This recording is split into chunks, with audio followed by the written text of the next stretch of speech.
¿Cómo están? Más o menos, ¿no?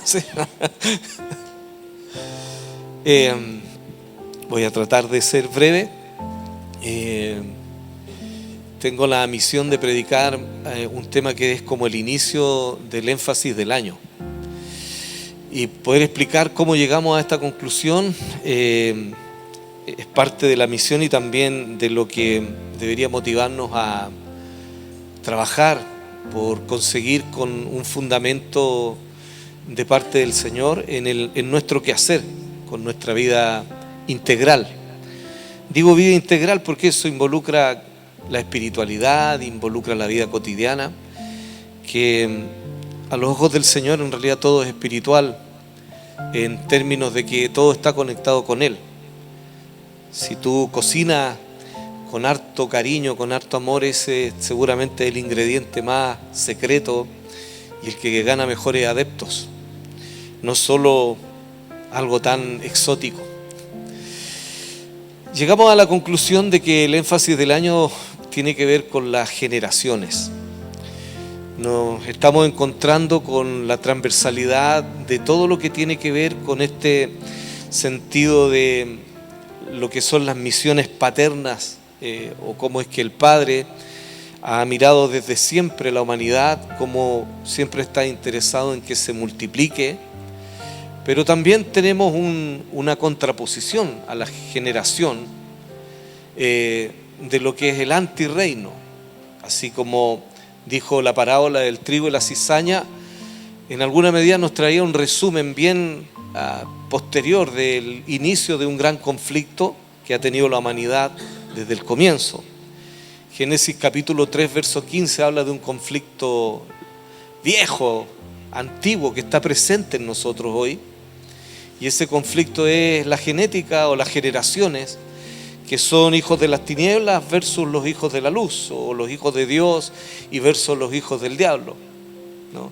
Hay dos simientes, hay dos genéticas o dos generadores en conflicto permanente: los hijos de Dios y los que viven en pacto con Dios, y los que deciden apartarse y ser contrarios a Dios. En esos términos Dios es bien absoluto, ¿no? Dice: el que no está conmigo, contra mí es. No hay términos medios: yo soy medio creyente, o yo soy medio agnóstico, yo soy medio ateo. No, esas cosas no, a los ojos de Dios es quién eres realmente, quién tu identidad manifiesta y con qué tipo de pacto vives, punto. Y eso genera. La palabra generación tiene que ver también con dar a luz, con generar.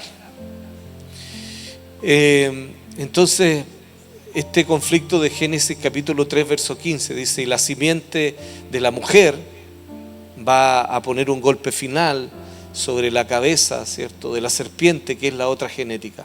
Eso es desde el comienzo de la historia. Bíblicamente hablando, ese es el conflicto del hombre. En la parábola del trigo y la cizaña, miles de años después, hay una conclusión que nos trae esa parábola, explicada y dicha por el mismo Señor Jesucristo. Dice que en algún momento determinado estas dos simientes van a crecer, van a madurar. En algún momento alguien propone: bueno, ya que todo esto está malo, lo que haría yo es saquemos la cizaña, que en ese contexto de la parábola es la simiente de la serpiente, cortémosla. La maldad, la iniquidad. Pero el Señor le dice en la parábola, dice: no, porque yo diré, o el Padre a su tiempo dirá a los segadores, ¿cierto?, que aparten el trigo de la cizaña, porque cuando esto se quiere hacer fuera de ese orden, dice, el riesgo que corre es que junto con arrancar la cizaña, tú termines dañando el trigo, la simiente que proviene de Dios versus, o en contrariedad con la que no proviene de Dios, satánica, rebelde a Dios, o como se le quiera poner. Así que a grandes rasgos el conflicto de las simientes está desde el comienzo, y desde que tú te haces parte de la familia de Dios, o la genética del Padre vino a engendrar su naturaleza en ti, ingresaste a un conflicto. fuiste reclutado para tener un conflicto permanente con una genética o una forma de ser, con un ADN que es contrario a Dios y que a ti te definió también como contrario a las tinieblas. No dicen amén, pero es amén. Así que generaciones, y estoy tratando de poner un poco el contexto completo para que se entienda por qué es que estamos poniendo la mirada y sentimos que es el énfasis del Señor con la iglesia, con estas misiones que Dios quiere que representen su paternidad. Éxodo capítulo 3, verso 15 dice: dijo además Dios a Moisés, o sea, esto es largo, ¿no? Viene de harto tiempo atrás. Así dirás a los hijos de Israel: el Señor, el Dios de vuestros padres, el Dios de Abraham, el Dios de Isaac y el Dios de Jacob, me ha enviado a vosotros. Este es mi nombre para siempre, y con él se hará memoria de mí de generación en generación. Así que de generación en generación me doy cuenta que cada uno de nosotros, generacionalmente hablando, tendremos que identificar cuál es nuestro conflicto con las tinieblas, cuál es la guerra que las tinieblas nos está planteando, para también saber cómo enfrentar los días. Esto es largo y nunca ha cambiado de nombre generacionalmente hablando, pero el conflicto siempre es el mismo. Moisés mismo, a quien Dios se le reveló, en algún momento, cuando recién nació, estaba condenado a muerte, ¿no? A él lo querían abortar incluso fuera del vientre. Acá están hilando más filo, mucho más fino. Ahora esto de eliminar la simiente de Dios está poniendo juicios de muerte aún dentro del vientre, y no importa la cantidad de semanas. Ahora estamos peleando una libertad, ¿no? Una libertad para las mujeres, se supone, que les permita incluso asesinar al hijo fuera del vientre. No, hoy día estamos expandiéndonos en libertad. Fíjate el sermón de las tinieblas. El mismo Herodes, el mismo Faraón, el mismo espíritu que está peleando contra la multiplicación de los hijos del reino de Dios. Génesis capítulo 3, verso 15 habla del conflicto, pero anteriormente Dios había dicho que parte de su voluntad es que el hombre y la mujer que tienen pacto con él fructifiquen y se multipliquen. Pero desde ese tiempo y ahora hay toda una retórica que tiene nombres nuevos, pero el conflicto es el mismo. Hay sentencias de muerte contra la genética, especialmente de los más pequeños, y si no lo logran consagrar para sus tinieblas, entonces hay que asesinarlo. Para no quedarme ahí tan en lo álgido, porque esa es la verdad. Partamos por el comienzo. ¿Qué es una generación? Sociológicamente hablando, una generación es el conjunto de personas nacidas en una época similar, generalmente en un rango de 15 a 20 años. Por ejemplo, cada 15 años, algunos postulan a que ahí estás en presencia de una generación. ¿Qué es lo que comparten? ¿Qué es lo que tienen en común? Bueno, tienen un contexto histórico, cultural, social, que va moldeando un comportamiento y sus creencias. También se define una generación como la sucesión de descendientes de una familia, por ejemplo, padres, hijos. También la generación de algo nuevo, que no necesariamente tiene que ver con la multiplicación humana. Por ejemplo, se habla de la generación de computadores nuevos. Ellos no tienen papá y mamá, pero se multiplican y se venden por doquier y dominan el mundo y la mentalidad de muchos, de nosotros incluidos, porque estamos frente al celular más horas de las que nos gustaría reconocer. Bueno, así que generación tiene que ver también con algo nuevo. Ponga atención en esa definición, porque hoy día el conflicto que tenemos es qué es lo que vamos a dar a luz. ¿Qué es lo que viene para los próximos?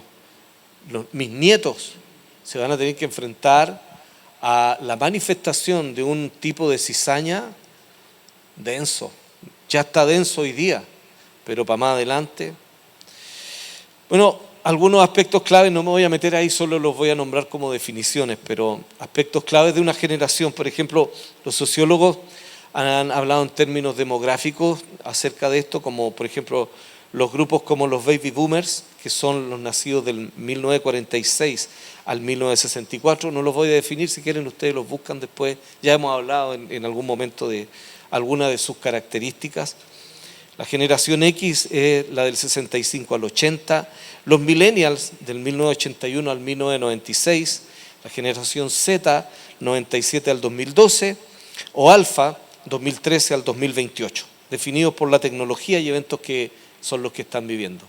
Así que ya no estamos en los millennials, ¿eh? La generación que hoy día está presente está denominada como la generación alfa, ¿ya? Y los alfas están determinados desde el 2013 al 2028, y lo que más define a esta generación es que la tecnología y los eventos son aquello por lo que viven y aquello que los modela y lo que es el motor de todos sus pensamientos, acciones, etc. En términos de familia, la sucesión de descendientes en línea recta también es una definición de generación, y el tiempo que marca una generación tiene distintos puntos de vista. Tiendo a quedarme con uno que tiene mucho sentido, que una generación abarca aproximadamente 30 años.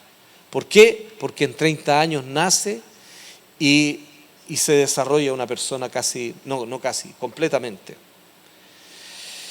En resumen, una generación, una personas que comparten una misma época y vivencias, y esta es la que moldea, con su identidad colectiva, modela su individualidad. Una generación, por lo tanto, ¿se acuerdan que inicié poniendo el texto que decía que Dios se define como el Dios de Abraham, el Dios de Isaac, el Dios de Jacob? Significa que Dios se está dando el permiso de participar en la historia del hombre generación tras generación, y hay un tipo de identidad que Él manifiesta a través del hombre, ¿cierto? O el ser humano con el cual logra vivir en el pacto según como Él está mirando la historia y el desarrollo del hombre, y se enfrenta a través de ese acuerdo con la sociedad, ¿cierto? Que no es parte de su familia, pero la quiere invitar a hacerse parte de su familia, y también para ir depurando que esto no vaya más allá. La misión en este caso del hombre, de la mujer llamado por Dios es fundamental, no porque Dios le falte poder, no porque Dios no sea capaz. Dios podría hacer un chasquido de dedo y cambia todo. Él es todopoderoso, pero al hombre, a nosotros nos da la oportunidad de participar de su acuerdo o no, de vivir en pacto con Él o no.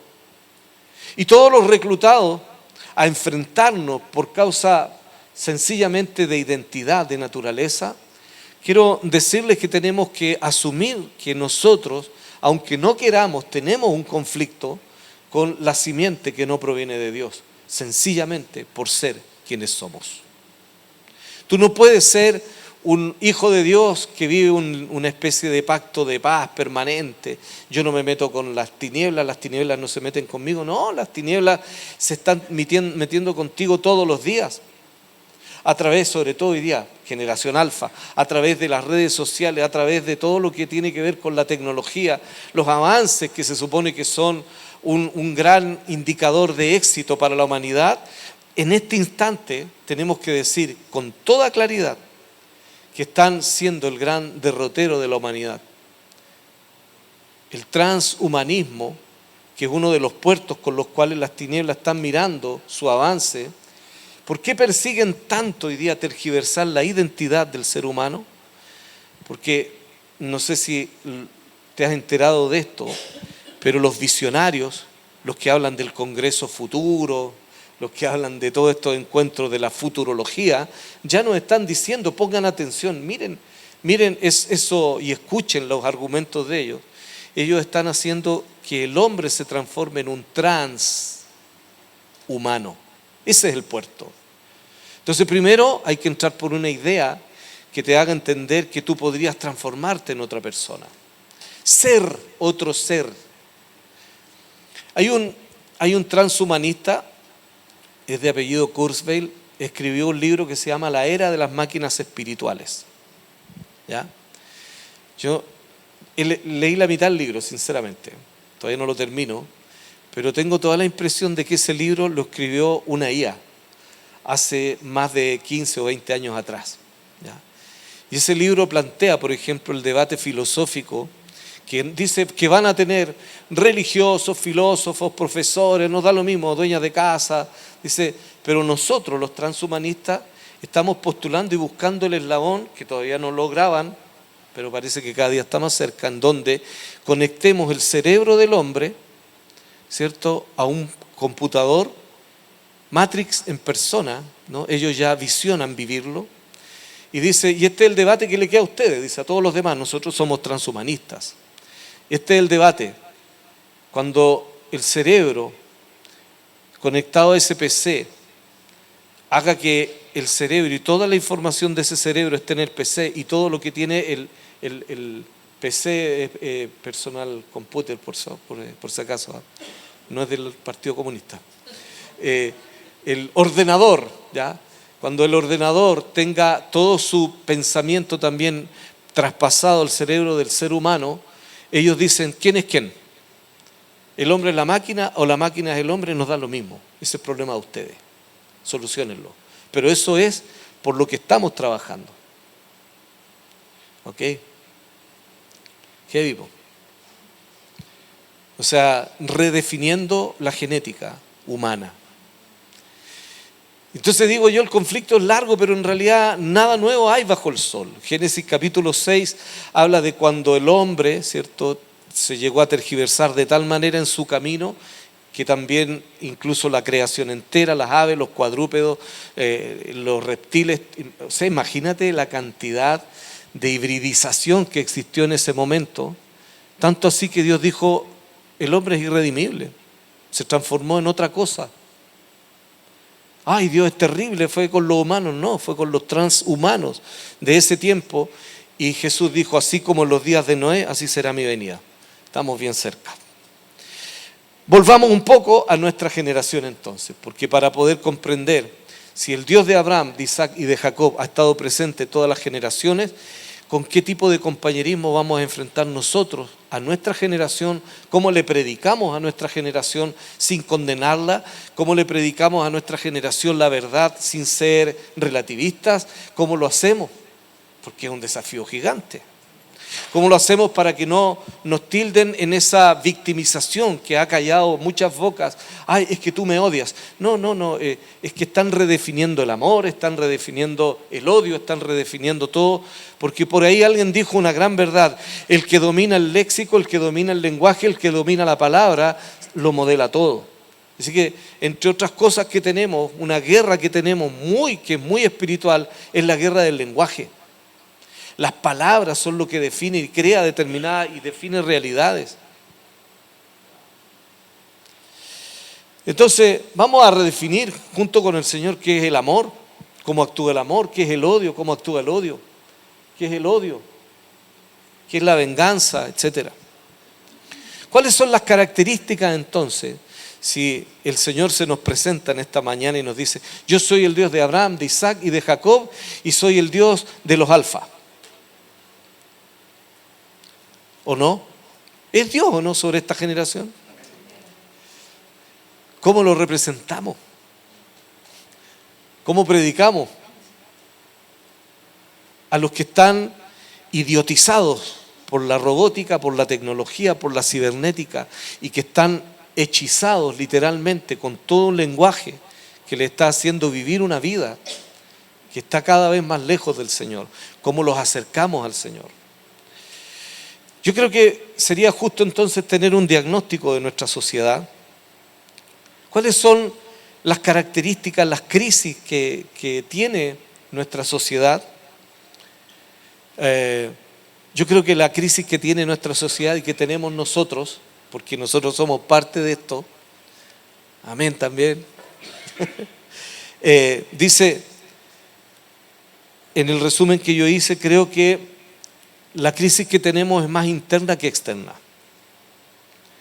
Nuestra sociedad, por ejemplo, hablemos de Chilito. Chilito hace mucho tiempo tuvo un gran quiebre nacional que tuvo que ver con lo que hasta el día de hoy es caldo de cultivo para hablar del gran dolor que provocó el quiebre hace más de 50 años. Podría decirse que ese fue uno de los momentos últimos más densos y traumáticos que vivimos como chilenos en términos de crisis, donde hubo escasez. No estoy abanderándome con ningún partido político, no me identifica eso, ¿eh? Pero sí podemos decir que históricamente hablando, hace más de 50 años atrás, podríamos decir que Chile, entre comillas, experimentó la escasez, el hambre, algo que era doloroso y traumático. Sin embargo, de ahí en adelante no ha sido tan así la historia, ha ido cambiando. Y, por ejemplo, nuestra sociedad, los más jóvenes sobre todo, no saben lo que nosotros pasamos y lo que pasaron nuestros papás. Nuestros papás, para llevarnos a donde nos dejaron a nosotros, se echaron el equipo al hombro con dolor y con una claridad generacional. No leyeron libros, tal vez no fueron tan filosóficos como nosotros, pero lo que ellos entendieron: si yo no le pongo el pecho a las balas, no voy a sacar adelante a mi familia, no voy a sacar adelante a mis hijos. Y se guardaron para sí un montón de humillaciones, trabajaron en cualquier cosa, fueron resilientes. No se victimizaron, pagaron el precio. Cuando nosotros hemos tenido este terrible momento doloroso como el que está experimentando la familia Dibón hoy día, llegamos a la conclusión de que esto es más o menos transversal, especialmente en la edad nuestra. Todos los que somos pares, cuando hemos estado en el funeral de nuestros papás, todos nuestros amigos y pares de la edad decimos lo mismo: ¿cómo lo hicieron estos viejos? Porque tenían mucho menos que nosotros y con muchas pocas y menos oportunidades que nosotros, le echaron para adelante, le pusieron el pecho a las balas y hicieron un esfuerzo sobrehumano, muy ayudado por Dios, creo yo, pero nos dejaron en un sitial que fue mucho más alto de donde ellos quedaron. No tuvieron tiempo a lo mejor para hacer mayores reflexiones, pero la hicieron. Y alguien dijo esto: una sociedad que está forjada por hombres resilientes y mujeres resilientes es una sociedad fuerte.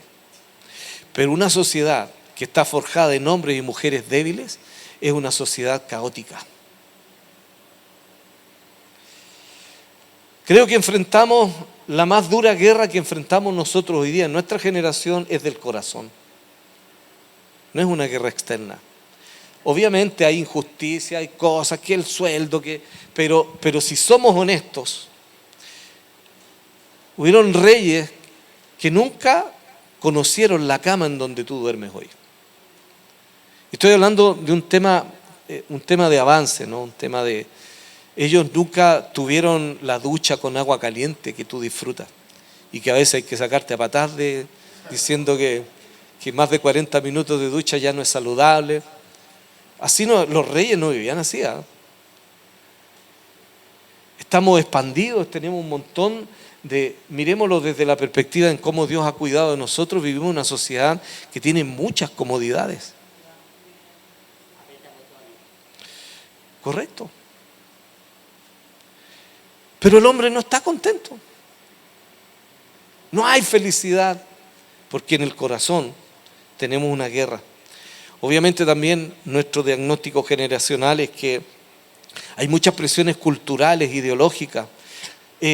Muchos de las frustraciones no logradas de algunos inmediatos más atrás empezaron a decir: todo es culpa de alguien, la culpa es de alguien, la culpa hay que encontrar al culpable, hay que castigar al culpable y vamos a rebelarnos en contra de esto. Entonces, como todo está mal, aparece esta peligrosidad en la cual estamos inmersos, donde un payaso dice que es pastor y se da el lujo de llevarse la gaviota, y si hay más cuestiones se las dan en Viña del Mar, porque él dice que es representante del peligro que nos advertía predicando la semana anterior Bernabé. Nos decía: cuidado, viene un post-cristianismo. Así como hay una posverdad, así como empezaron a meter la relativización de los conceptos, también está inmerso ya dentro de nuestras filas el poscristianismo. Es posmoderno, es un cristianismo posmoderno. Es menos religioso, es menos complicado. Podéis ser simpático, le caís bien a todo el mundo, te llenan de aplausos, ¿cierto? Pero ¿cuál es el negocio del payaso? Hacer reír. Si te aplaude el mundo es complicado, ¿eh? Pero bueno, pero está planteando, ¿cierto?, que hay una manera de enfrentar el cristianismo y hay una invitación a vivir un cristianismo falso,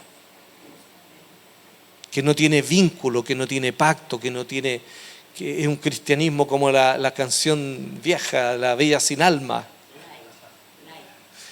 Like, sin compromiso. Pero ese postcristianismo ya está. De hecho, yo pensaba muchas veces, nosotros traemos la infección del postcristianismo porque depende de cómo esté el culto, medimos si estuvo bien o mal y es como yo me siento. Pero no cuestiono qué culto yo traje al Señor. Que nos juntamos en su origen, la originalidad de la convocatoria, es que Él se sienta agradado. ¿Ah? Pero el postcristianismo nos dice, vamos a ver si hoy día estuvo o no estuvo. Ahí nomás, las canciones, no, pues si ustedes están para llevarme a la presencia del Señor. Yo no hago nada, todos lo hacen por mí. Soy postcristiano.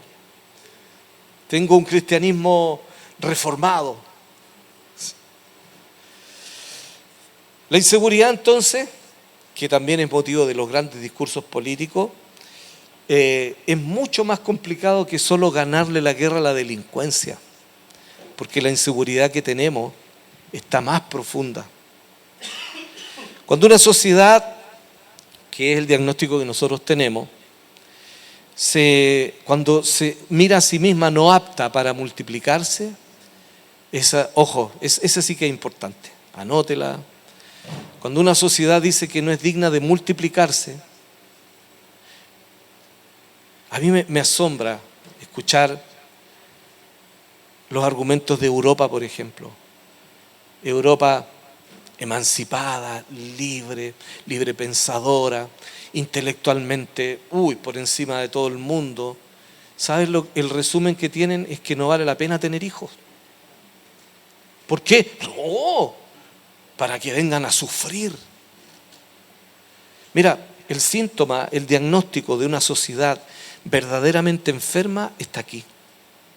Cuando una sociedad opta por la muerte lenta. ¿Sabes lo que está haciendo una sociedad que dice no quiero tener hijos?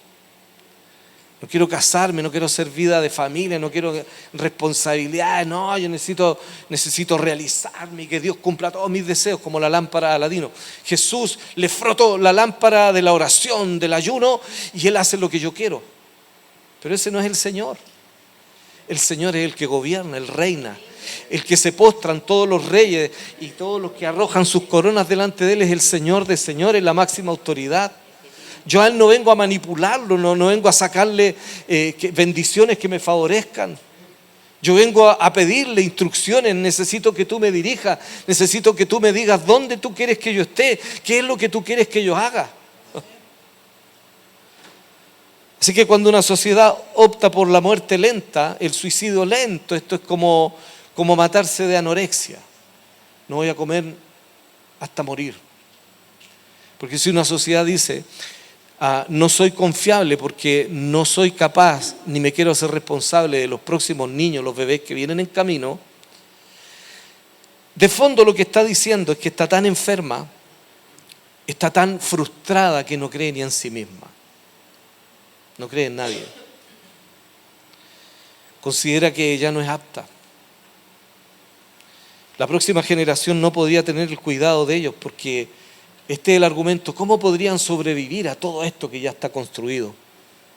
Claro, porque no quieren, están deconstruyendo todo lo que eran las bases que trajeron cosas buenas. El cristianismo trajo buenas cosas a las sociedades, pero lo están erradicando.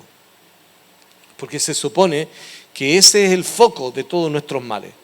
No, porque está lleno de restricciones, no quieren que hagamos nada, nosotros somos libres, queremos matar, queremos abortar, queremos fornicar, queremos ser adúlteros, promiscuos, queremos ser pedófilos. Esa es toda la basura. Le están poniendo nombres lindos.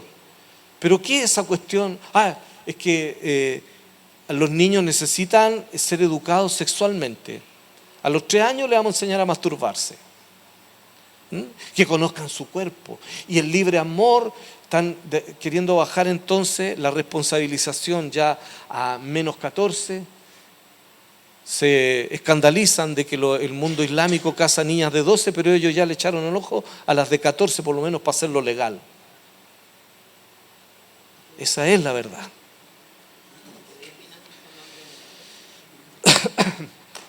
El transhumanismo ese es el puerto.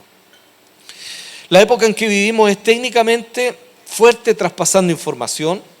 Los relatos son muy vertiginosos, pero nos dejan espacio para concluir qué realmente escuchamos, porque somos enfermos por los datos. Y quiero terminar aquí, la cultura pop. Por ahí alguien se dio este gusto. Hay un estudioso que dijo, la cultura pop va a ser el sumo sacerdote de lo que va a ser la última escalada para ir en contra del cristianismo. La cultura pop, lamentablemente, Michael Jackson me caía bien bailando y todo el tema, lo encontraba tan entretenido, pero él es un ícono que empezó a ser usado, ¿cierto?, para que todo lo popular empiece a modelar un pensamiento y que no sea profundo. Claro, yo creo que ve hoy día en su lugar a Bad Bunny y se resucita de pura rabia, sale a pelear, que por lo menos él era talentoso entreteniendo. La cultura pop es una especie de droga que te hace sentir que tú inconscientemente vas consintiendo, vas diciendo que está bien, porque te están diciendo con melodía, antes bonita, ahora canta una porquería, pero el rey del pop de hoy día es un engendro, ¿cierto? Es un tipo manipulado para ocupar ese lugar y empezar a modelar. Es un deconstructor social y espiritual. Pero la cultura pop exalta todo lo que es popular, lo transforma en una verdadera religión, porque atrae a muchos prosélitos. La cultura pop, si pueden poner, yo puse una fotografía, ni se ve. Bueno, no vale la pena, no. La cultura pop está en todo. No creas que está solo en la música. Todo lo popular, por ejemplo, yo puse ahí, bueno, Netflix, nos dicen, no, pero igual le ponemos algunas películas cristianas, ¿no? Pero todas las otras son, ahí tenemos al rey del pop, pero entretiene. Millones de personas siguen todo lo que cantan, aunque cantan estupideces. Les hacen vivir estupideces, pero son pop, son populares. Esta parodia que hay ahí desde los Juegos Olímpicos en París, cuando se rieron del cristianismo, se mofaron en contra de Jesús abiertamente, en contra de todo lo que son los símbolos, todo lo que son los íconos de una ideología y de una idiosincrasia cristiana, la hicieron popularmente ridícula delante de todo esto, y esto se dedican todas las semanas, hay millones y millones y millones invertidos en una cultura pop para entretenernos, pero que van lavando el cerebro a una generación, porque aquí tú no vas a ver ningún tipo de simbología, no vas a ver ningún ícono familiar, no vas a ver ningún evento histórico, no hay ningún valor, ninguna trascendencia. Lo único que importa es que lo sensorial, lo que se siente, lo que se experimenta, es aquello que hace que la gente diga, esto va súper bueno, cantamos puras basuras, nos comportamos como animales, pero estuvo bueno, miles de millones invertidos, entretenido, había luz, había sonido, habían aromas, había de todo. ¿Sabes? Yo le llamo a esto hechicería. La hechicería es manipulación. Cuando el mundo espiritual quiere hechizar a alguien, lo que hace es proponerle una especie de zanahoria, un premio por algo, pero lo está manipulando, lo está dirigiendo hacia donde quiere ir o quiere que vaya. Quiere que a través de esa seducción su voluntad termine doblegada a la voluntad de aquel que lo está manipulando. El poscristianismo está metido dentro de nosotros. Hay mucho del populismo. Este es un populismo espiritual, pero es multimillonario, tiene mucho poder. De alguna manera esto se va notando que del corazón, que antiguamente, por ejemplo, yo recuerdo los íconos, los símbolos, las paradojas del valor eran importantes. Por ejemplo, la película Corazón Valiente, una película llena de significado, llena de historia, está llena de valores. No estoy hablando solo del cristianismo, ¿me entiendes? Sino que habían valores, una transversalidad que tenía valores distintos. Pero la idiotización de hoy día, que ha venido sistemáticamente avanzando, ha ido logrando apoderarse del corazón del hombre, del cerebro. Hoy es un desierto histórico. La sociedad nuestra está muda porque no tiene la voz, no tiene un relato, no tiene paradojas inspiradoras, no tiene resúmenes. Está todo mal y hay que redefinirlo. Ese es lo único que comprende la mayoría de la sociedad nuestra. Está todo malo y seguramente como llegamos aquí, todo lo de aquí para atrás está malo, hay que destruirlo todo y redefinirlo. Sacarse los modelos, los falsos y destruyámoslo. Así que con el despliegue multimillonario de escenarios que promueven artistas, que aunque gritan no dicen nada, nos damos cuenta que hay una montaña de recursos que están siendo usados para transparentar que el hombre se ha ido quedando sin ideas o ideales. Todo lo que fue el motor de lucha de generaciones anteriores ya conquistadas hoy día no están presentes. En la actualidad no encontramos agentes continuadores del legado porque ni siquiera lo habíamos descubierto, que nuestros papás nos dejaron un tremendo legado. El legado de haber peleado con la vida, de haber peleado con todo lo que era en contrario a ellos y nos dejaron en un sitial mucho mejor del que nosotros disfrutamos. Pero cuando llegamos a ese lugar, como no lo entendimos, como no lo valoramos, como no despertamos esa realidad, repetimos el patrón de ahí para adelante de la comodidad y pensamos que la vida consistía en empezar a buscar confort y bienestar. Muchas de tus búsquedas del Señor y las mías tienen que ver con yo sentirme bien, pero no necesariamente que Él experimente bienestar. Él es Dios, Él puede darme todo lo que yo quiera, porque mi papá me enseñó así. Tal vez uno de los defectos que dejaron en nuestras generaciones es que no nos dimos cuenta lo difícil que fue para ellos. Creímos que así era la vida, que los papás estaban para súper sacrificarse, para que yo sea súper feliz y que después yo no me comprometa nunca más. En la actualidad, estos agentes continuadores no le dieron el sentido correcto de ese propósito. Entonces prosperar se tornó en un fin en sí mismo. No prospero para otros, no prospero para los demás, prospero para mí mismo. Qué pena, Señor, aquí con la mesa abundante, llena, botamos comida de repente. Señor, gracias por la abundancia y ojalá bendice a mi hermano, el que no tiene nada para comer, Señor, en el nombre de Jesús. Amén. Antes de hacer esa oración, creo que tendrías que tomar parte de ese botín que Dios te repartió y anda y déjaselo a tu hermano. Esa es la voluntad de Dios.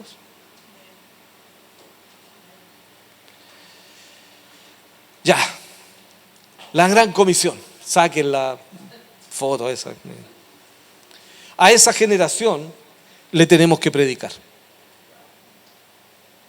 Esa es la misión.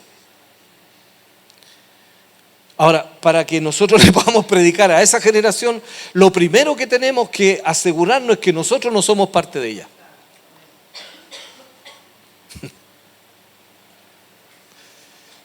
Si la cultura pop, si El transhumanismo disfrazado de modernidad, de crecimiento, desarrollo, nos hizo comprar el sermón. Tenemos que salir de ahí. Dice el Señor, Mateo 28, 19, id y haced discípulos todas las naciones. Esas naciones, esas etnias, esas familias. Bautícenlo en el nombre del Padre, del Hijo, del Espíritu Santo. Y la pregunta es esta entonces, y termino. ¿Cómo discipulamos Chile?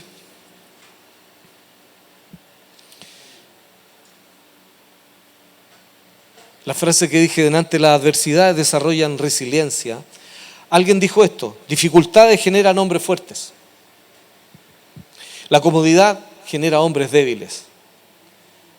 Así que la dificultad, el sacrificio, el esfuerzo en el cual puedes estar metido, no es que Dios no te ama.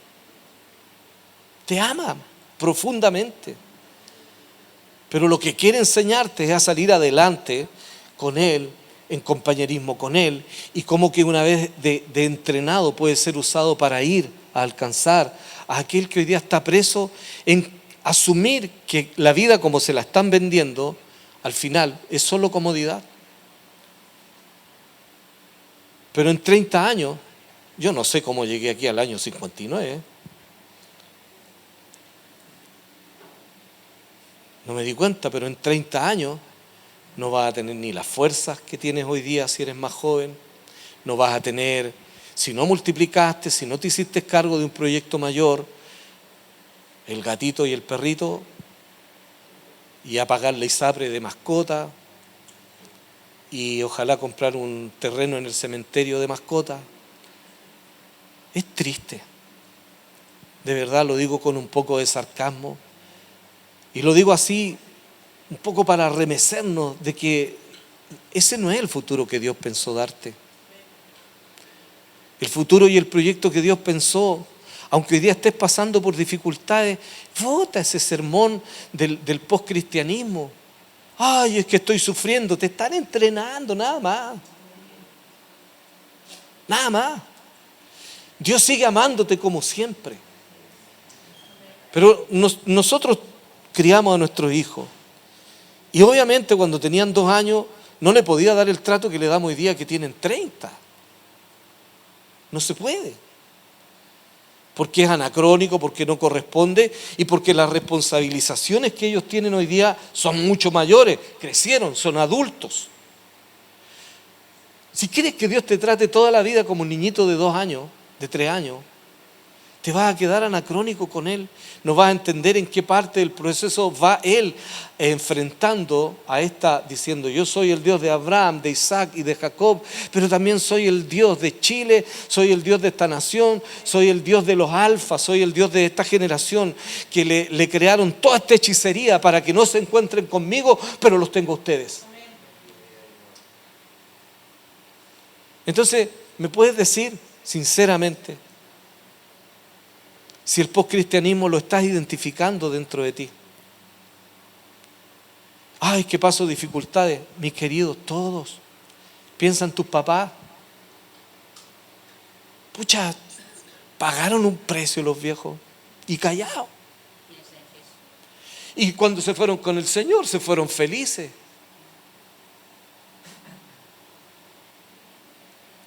No deje que la inmediatez, que lo mediático, te edite las perspectivas, las expectativas que tengas con Dios.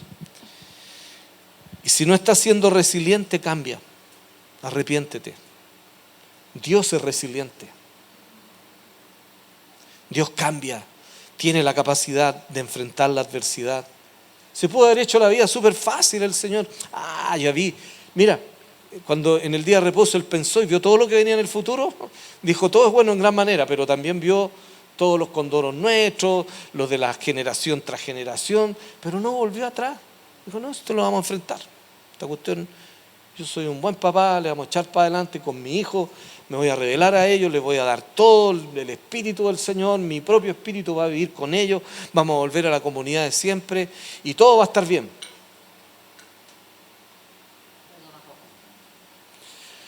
Ya. Solo lo voy a nombrar y termino. Perdón.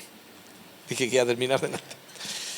Los pilares más importantes para abordar el diagnóstico de la generación y la identidad o la sociedad que tenemos que predicar es, número uno, identificar la cultura. ¿Cuál es la guerra de fe que tenemos realmente con la cultura que está pretendiendo modelarlo todo? En segundo lugar, la familia y la educación.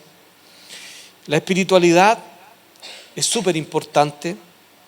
Diría religión, algunos sociólogos lo dirían religión, pero está muy prejuiciado en nuestro medio la palabra religión. Pero aquí quiero hacerte un paréntesis pequeño, o sea, la religiosidad o la espiritualidad siempre la vive el hombre. Hay gente que dice yo soy ateo, pero tiene un montón de rituales religiosos, ¿cierto? Como no lo está canalizando hacia Dios, los canaliza hacia cualquier cuestión.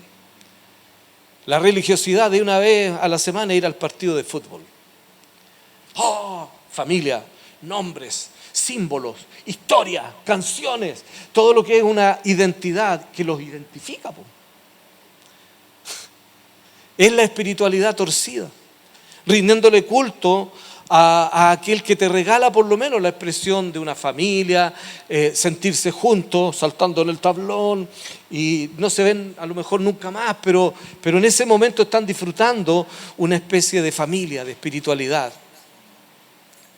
Me acuerdo cuando Kramer en su rutina de Viña del Mar hablaba de la primera línea. La primera línea eran todos héroes.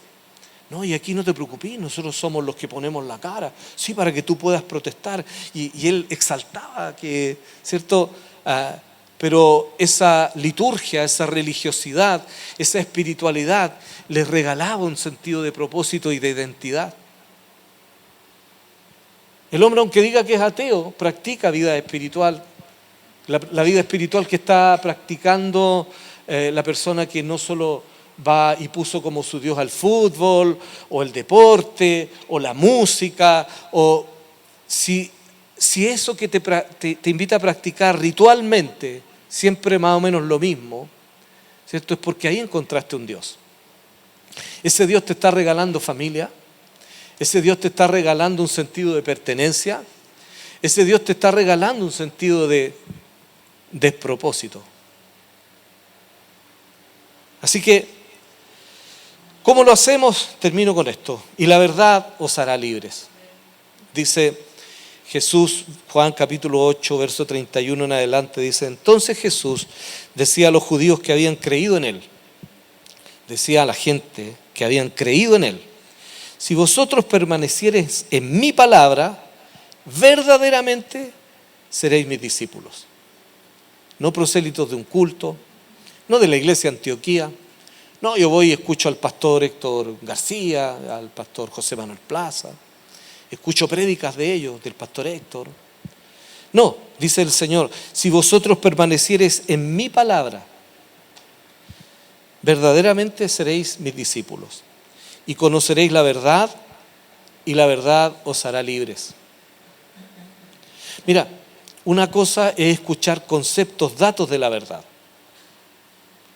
Pero lo que dice el Señor en su palabra, que la verdad hay que conocerla. Y conocer, por lo menos en el lenguaje hebreo, no griego como aparece en el Nuevo Testamento, pero la palabra conocer en hebreo es hacerse uno con. Por ejemplo, y Adán conoció a su mujer. Es la misma palabra en donde se hacen uno solo, se conocen, no tienen información el uno del otro. Llegaron a conquistar, ser una identidad. Y conocer la verdad entonces no es recitar la verdad. Conocer la verdad no es hablar conceptos de la verdad. Conocer a Jesús, quien dijo ser la verdad, dice, si lo parafraseamos, dice: y me conocerán a mí. Y si ustedes permanecen en mi palabra, ¿cierto? Entonces yo les haré libres. ¿De qué? Entonces ellos contestaron: somos descendientes de Abraham y nunca hemos sido esclavos de nadie. ¿Cómo dices tú seréis libres? Y Jesús les respondió: en verdad os digo, que todo el que comete pecado es esclavo del pecado. Así que la verdadera libertad a la cual nos llama Cristo, a la cual nos llama Jesús, es ser en primer lugar desarraigado del pecado. todo lo que hemos hablado, ¿cierto? Todo lo que va en contra de la palabra del Señor es pecado.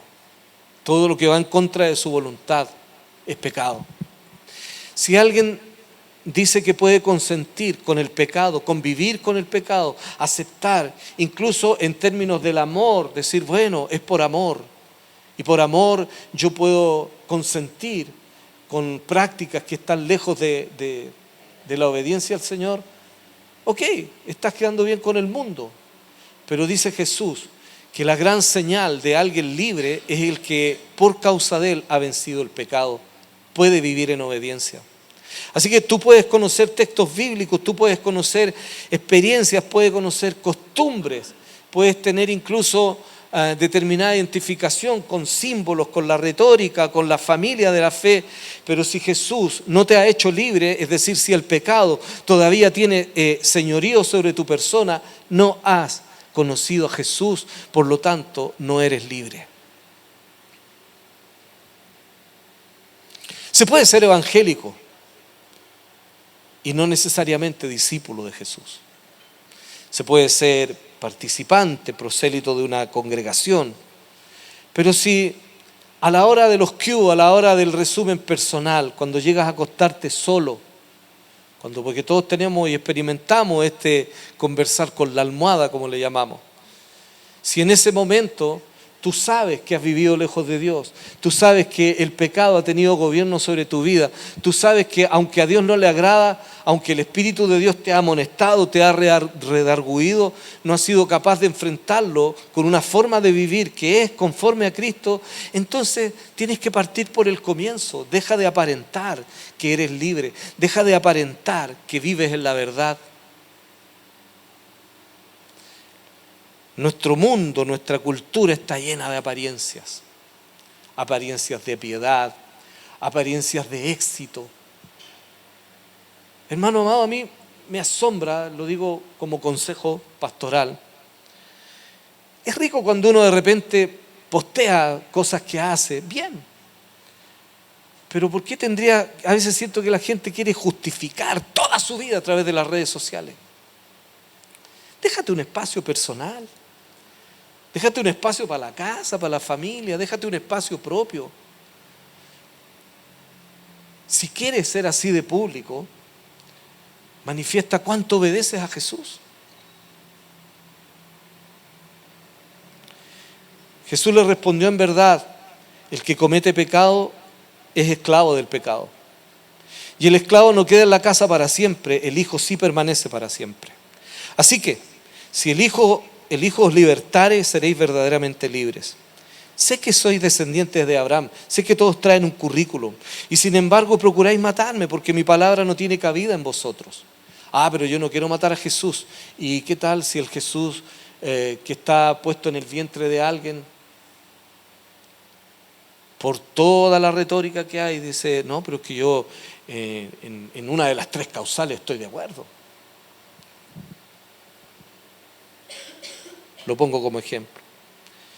Yo hablo lo que he visto con mi padre, vosotros entonces hacéis también lo que oísteis de vuestro padre. Y cerramos el mismo ciclo con el que iniciamos. El padre, a través de la simiente de la mujer, durante toda la historia ha buscado generación tras generación, a todas las personas le ha regalado la oportunidad de reconocerlo, de estar, vivir en pacto con él. Generación tras generación. Ha sido lo suficientemente empático para estar con Abraham, con Isaac, con Jacob y con cada uno de nosotros. Y en el cada uno de nosotros tenemos la opción, nos quedamos con él o no nos quedamos con él. Pero al final, la paternidad, dice el Señor en el resumen de Juan 8, donde habla del pecado, de la libertad del pecado, de conocer la verdad, está diciendo, hay dos paternidades, punto. Dice, no, si el que pretende matarme a mí, si el que quiere ir en mi contra, ese ya tiene un padre. Y si ustedes son de ahí, bueno, ese es su papá. El diablo, obviamente, eso es lo que está diciendo. Pero los que se quieren venir conmigo, se van a ir con mi papá. Y quedamos en pacto con él. Póngase de pie, por favor.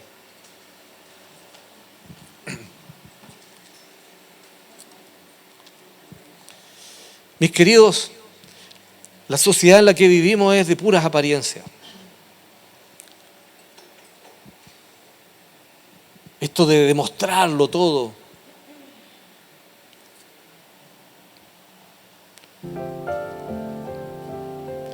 Pero el resumen es súper sencillo. Si el pecado tiene gobierno sobre mí, entonces debería acudir al libertador del pecado. Los años pasan rápido. El tiempo pasa muy rápido. Si hoy día estás lleno de fuerza porque estás joven, gloria al Señor por eso. Pero que no te engañe la fuerza. Imprímele sabiduría, acompaña sabiduría de esa fortaleza. Porque sabiduría te va a enseñar a tomar decisiones correctas.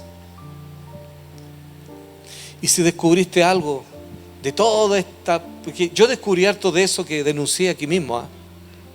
No estoy diciendo, oh, yo tengo todo esto solucionado. No. Descubro que se pasa mucho tiempo entretenido en las redes sociales.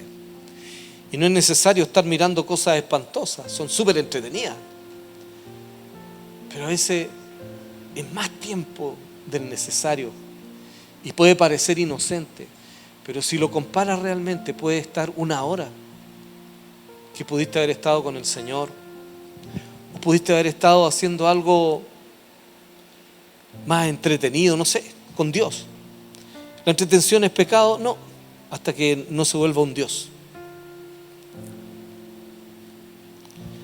Ahora, lo que te entretiene sí va contra la palabra del Señor. Quiero invitarte a orar y a cuestionarnos delante del Señor.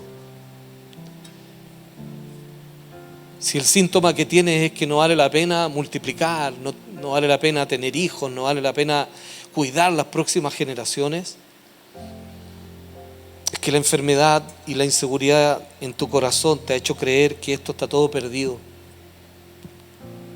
Pero siempre vale la pena, siempre vale la pena. Aún con una sentencia de muerte como Moisés, como hoy día muchos ya están sentenciados a morir, vale la pena que una iglesia que tiene pacto con Dios diga, sí vale la pena. Tener hijos, criarlos, esforzarse. Si estás padeciendo, padece en Cristo. Y tórnale una ofrenda para el Señor. Ayer bromeando un poco, están todos enfermos en la casa de Bernabé, Daniela, los hijos, todos. Y Bernabé siempre hace broma, porque estaba con 36,5 de fiebre. Escribiendo el testamento. Ariel tenía 39,6 de fiebre, pero él con 36,5 ya estaba en cama, escribiendo un testamento y un poco en broma y todo, pero le mandaba, el Samuel le mandó un sticker muy chistoso que era un botiquín, apareció una cruz roja y le puso lloriquín. Toma, sánate, lloriquín. Realmente somos bien lloriquines en la iglesia, hermano. Padece como hijo de Dios. Padece como hija de Dios. Si a todos nos duelen cosas terribles, es doloroso. Nuestra falta, la falta de los hermanos, las traiciones. Es doloroso. Pero hay algo nuevo, algo que Jesús no haya experimentado. ¿Hay algún sufrimiento que Jesús no pueda invitarte a padecer o caminar de la mano con Él para que lo superemos? Y si evalúas realmente qué es lo que te está teniendo detenido o qué es lo que te roba la comunión, tanto, yo sé que amas a Dios, disfrútalo, disfrútalo ahora mismo. No va a haber un momento en el cual lo vayas a poder disfrutar más, solo hay distintas instancias en las cuales lo puedes hacer. Y si es hoy día llorando, padeciendo, gloria al Señor. No me dijo amén, pero no importa. Ya tomé una decisión, me voy a ir de acá predicando así, pero no como el payaso ese que es el ícono del post-cristianismo en el cual nos quieren meter. Señor, te damos gracias por tu infinito amor, por tu infinita misericordia. Gracias porque tú eres la verdad. Tú eres el punto de referencia. Tú eres el original, por eso eres la verdad, Señor. Tú eres conforme al origen. Y en ti está la simiente, Señor, de aquel que ha vencido a la simiente de la serpiente. Oro para que tu Espíritu ahora se introduzca en cada uno de nosotros y escudriñe toda cizaña, Señor, todo lo que no es de tu agrado, todo lo que no es de tu reino, de tu identidad. Comience tu trabajo a redarguirnos, Señor, para hacerle frente juntos a lo que tiene que ser erradicado de nuestras vidas para tu gloria.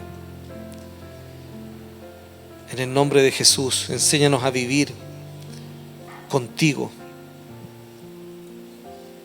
Y todos los dioses denunciados hoy día, espíritus inmundos, demonios, dioses falsos, en el nombre de Jesús sean sacados a la luz, Señor.